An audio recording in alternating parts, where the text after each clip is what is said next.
Hello everyone, peace of Christ to all. Today's topic simply about something very important, and Muslims base in their ignorance they are trying to deny, which is why Jesus he was sacrificing his life. Like, what the point? And the Muslims, their point is, well, God he never asked for sacrifice, and God he do not need sacrifice to forgive you. Like, from where the Christians even got this idea? And even some of them, they say this is a pagan idea. Muslims, as always, they are a nation who the Quran described them as ignorant. This is what the Quran says. The Quran says that Allah he sent Muhammad from the ignorant to the ignorant.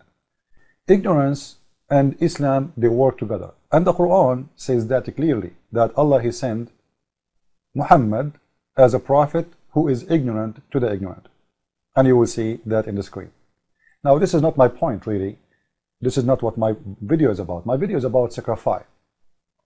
When a Muslim speaking about sacrifice and he deny it, and he say there is no way God asked for that, showing me his ignorance in his religion. You see, it is in his book that God, the Islam, Allah, he asked for sacrifice. He loved it. And actually, the biggest celebration for Muslim holiday, it's called Al-Adha. Al-Adha, which mean, they call it Eid Al-Adha, which is mean the day of sacrifice. This is the biggest holiday for Muslims. It is the day of sacrifice. Biggest day for them to celebrate. Now let us show you how the God of Islam, he insists that he loves sacrifice. And when Muslims speak, God never asked for sacrifice, as I said, that is based in their ignorance. And by the way, for now, I'm talking about their God, not our God. Because your God, the leg, is not our God. We don't worship legs unless you are a womanizer. Then all women legs are good to be God. Let us go and see the Quran and see how we can show Muslims that they are ignorant, and I'm not calling names. This is chapter 5, verse number 27. And this is not my translation. I don't accept Islamic translation in anything, because all of them, they are a bunch of liars. I'm not calling names again. It's a fact. Now, this is chapter 5, verse number 27. And this is Abdullah Yusuf Ali. You don't like it, we can change it, by the way. Not a big deal. As I said, all of them, they lie when they translate. But no problem. Let us go and see what the chapter 5, verse 27 is saying. Allah saying to Muhammad, and say to them, the truth of the story of the two sons of Adam. Behold, they each presented sacrifice to Allah. It was accepted from one, but not from the other. Do you see it?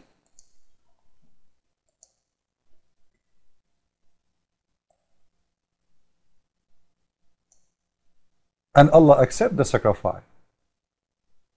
And this is from the beginning of the mankind. Those are the sons of Adam. Those are not like 1 million years after. This is the sons of Adam. From the beginning, it was a way for asking for forgiveness.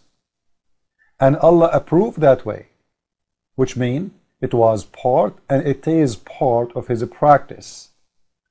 Otherwise, what the sacrifice for? They can pray to God and God forgive them, and that's it.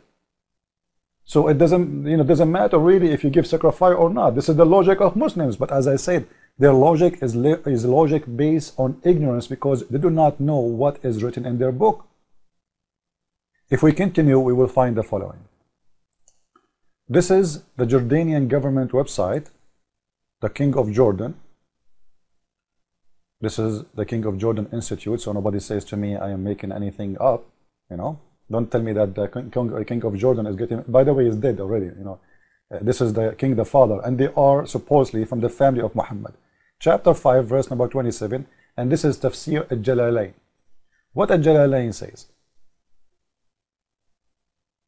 And recite, O Muhammad, to them, your people, the story, the tale of the two sons of Adam, Abel and Cain, truthful, how they each offered a sacrifice to God, which in Abel's case was a ram, and in Cain's case it was a crops. Okay, sound good? And look what happened. And it was accepted from the one of them, namely Abel. So Allah accepted the sacrifice of who? Abel. What Abel gave? A ram. Read it. You see it? He gave a ram. So why Allah is accepting the ram and he did not accept the crops?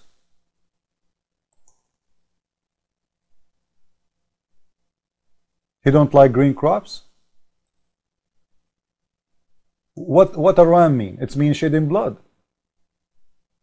Allah, he sent down a fire from heaven and consumed his offering and not accepted from the other one, which was what? As we said, the crops.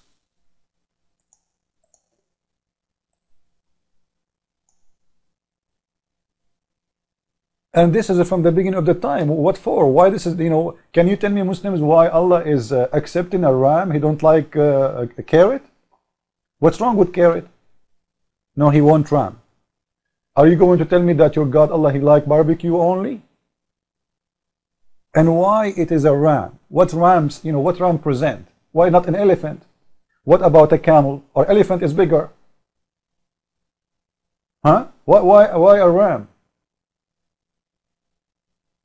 What's wrong with the, I don't know, like a giraffe, a lion, a tiger, cat, meow? All of this is not okay. Allah, he wants only a ram. And Muslims today, they sacrifice only a ram. They don't sacrifice a camel. Why? It doesn't make sense. So in here we have two things we need to remember, and I'm reminding you Muslims, Allah, he wants a ram. He don't accept pizza. He don't accept ice cream. He don't accept a camel. He don't accept anything except a ram. He don't accept green crops. He don't accept any of those. And to sacrifice a ram, you have to shed the blood. In the same time, why Allah not only refused this guy, accept this guy, why he consumed the offering? Did he eat it? As you see, a fire came from heaven, cooked the ram, and took it. Must be Allah eating the ram then. You see, I'm trying to go with the logic of Muslims. I'm trying to be ignorant like them.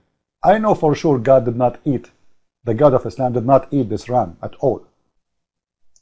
So when you speak about that God never asked or order to do sacrifice, you are showing me you're ignorant. Your God approve it and he practice it. Even the God of Islam, he gives sacrifice too. Let us show you that.